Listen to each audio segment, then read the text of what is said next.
So in real estate, we have a term called the final walkthrough. This is for you to approve the condition of your home. Now, there's two different types. There's a resale final walkthrough and there's a new construction walkthrough. So if it's new construction, the builder will have you come to the house about a week before the closing date, maybe even 10 days before closing. What they're going to call it is an introduction to your home. They're going to walk you through the entire home to show you things like how does the garage door operate? Where's the main shutoff for the water line, the gas line? This is how the windows work. This is how the appliances work. And you walk through with the builder and you look for any flaws in the home that they need to correct before closing. And don't forget to go outside and walk the perimeter of the home too. Make sure all the doors are opening and closing properly. The windows go up and down properly like they should. And then they make notes of it and they have until closing to get those corrections made. New construction, normally you're under a 100% warranty for the first year of that home. Something that most people don't know that they can do is have a home inspector go through the home before closing as well. I like to have my buyers do this because the home inspector, it's a fresh set of professional eyes. Now they get up in places like the attic and look at the roof, places we're not going to get to. They're going to look under the sinks. They're going to test electrical outlets. They're going to do all of these things to make sure the home is 100% ready to go. So I recommend that highly.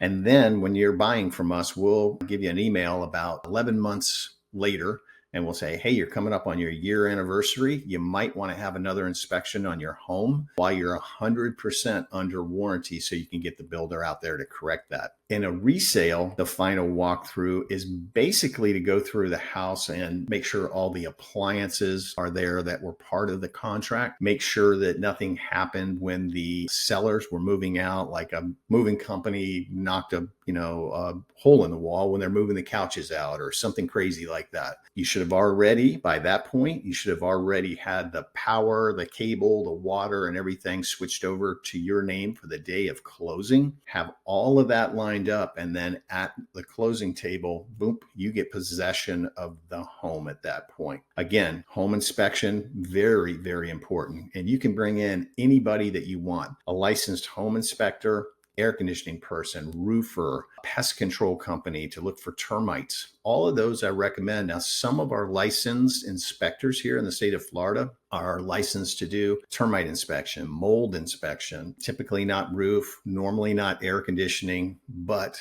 they can do the other things for you. So you can bring in during your inspection period, however long that is, anybody to test that home, and you have every right to do that. So if you have any questions in this process, please feel free to email me, call me, text me. I'm here for you. But that's just some of the steps that you go through in that final walkthrough process. Again, whether it's new construction or whether you're buying a resale home.